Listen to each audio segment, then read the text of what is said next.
Сәлем достар, бұл менің Figma сабағым. Менің есімім Әсемай Тайжан. Сіздермен бүгінгі сабақта кіріспе ретінде өзімді таныстырып, және де дизайн туралы бірнеше ақпараттар айтқым келеді.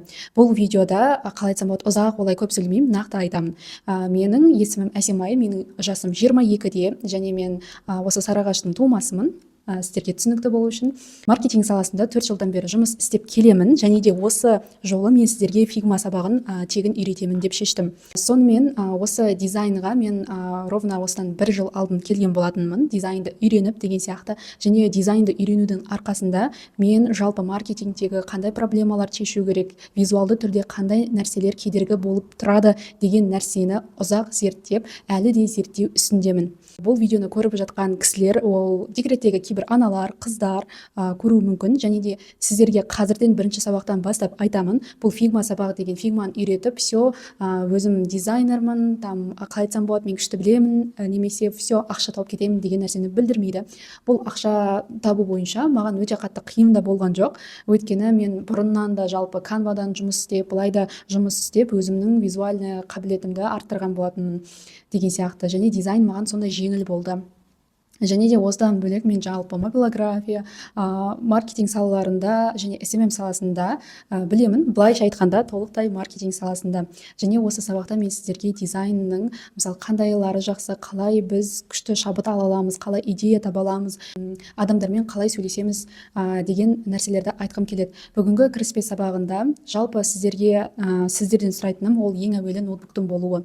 Figma деген приложенияны скачать етіп алыңыздар. Бұл Figma приложениясын телефонға да жазып алуға болады, бірақ телефонда сіздер жұмыс істей алмайсыздар. Figma приложениясында жалпы UIX деген дизайнерлер бар. Олар нақты сайтпен немесе бір мобилді қосымшаны жасаған кезде жасайтын дизайнерлер. Былайша айтқанда олардың жұмысына разработчиктің жұмысы да кіреді, яғни кішкене тұрғыдан программаны да білу керек. Бірақ мен сіздерге сайт жасау дегенді үйретпеймін, мен просто сіздерге Figma'ны шолу жасап, дизайн туралы толық үйреткім келеді. Мен сіздерге өзімнің жұмыстарымды көрсете кетейін. Мынау менің жұмыстарым.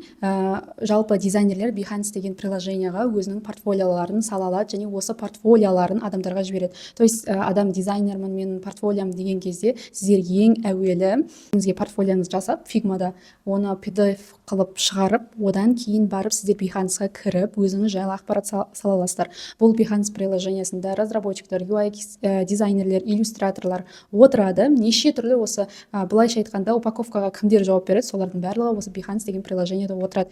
Нағыз дизайнер өзінің жұмысын білмеймін, Google дисктен жібермейді, Behance-тен міндетті түрде жібереді, және сол жақта өзі активный болып әрбір жасаған проектін шығарып отырады.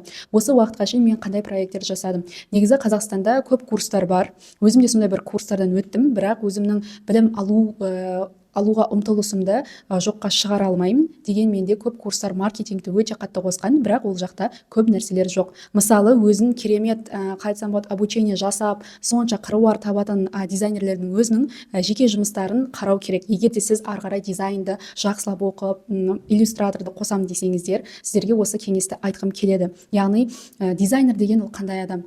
Жалпы жұмыстары бір обложка жасап, қалай айтсам болады, сондай нәрселер жасаған адам емес. Ол адам жалпы мысалы қағазбен де жұмыс жасай алу керек. Өйткені дизайнерлер мобильді, яғни Figma'мен жасайтындар бөлек болады, және де именно печатьпен жұмыс жасайтындар мүлде бөлек болады. Бұл екеуі екі формат. Кейін алдағыда түсіндірем. Жалпы мен сіздерге айтып кетіп жатырмын, мысалы, мен өзімді бұрын өте қатты төмен санайтынмын. Мысалы, мен жұмыстарым неге қайтсам болады, жасаған проекттерім маған онша өзіме ұнамайтын көрінетін. Бірақ мен үлкен проекттерді жасадым. Жалпы кітаптың мұқабасында шығарғанмын, және де америкалық осындай бір сайтты да жасағанмын. Көріп шықсаңыздар болады, қазір уже өзгеріп кеткен шығар. Одан да жақсы дизайнерлерді алып, жалпы бүкіл қандай стартаптар бар, солардың шығарған дизайнер ретінде бұл менмін. ютубқа обложка жасағам, және инстаграмдарға тоже жасағам, және де жасағандарымның ең үлкен қатты ұнағандарының бірі адамдарға ол менің сертификатым осындай Flyme деген турагентствоға жасағам. Жалпы мен Қазақстанда өте қатты таңғалатын нәрсем бар. Сіздер қазір маркетингке өте қатты алданып қалуларыңыз мүмкін. Тем более үйде отырған адам, студент қыздар, жалпы ақша табамыз, ақша табуды үйретеміз, ой қырып табасын деген нәрсе бостандырақ достар. Дизайнға келу үшін сіз насмотренность көбеюіңіз керек. Ал насмотренностьті сіздер осындай сайттардан көре аласыздар. Мысалы, деген сайттан сіз мобильді приложение, жалпы диджитал нәрселер болады ғой, мобильді көрінетін телефоннан. Сондай бір күшті идеяларды осы сайттан аласыздар. Ал егер де сіздер басқа да күшті жерлерден алуға болады, но Pinterest'тен, пожалуйста, қарамай қойыңыздар. Pinterest'те дизайнерге керек ештеңе жоқ, шынымды айтайын. Pinterest'ке жоламаңыздар. Pinterest'те Canva-ның заттары тұрады деген сияқты. Одан кейін Behance-ты да қарасаңыздар болады, яғни бүкіл дизайнерлер отыратын. Ол жақта упаковкалар, неше түрлі товарларға, посттарға жасағандар бар. Мысалы, маған қатты ұнайтын елдер, мысалы, Египеттікі тоже жақсы жасайды.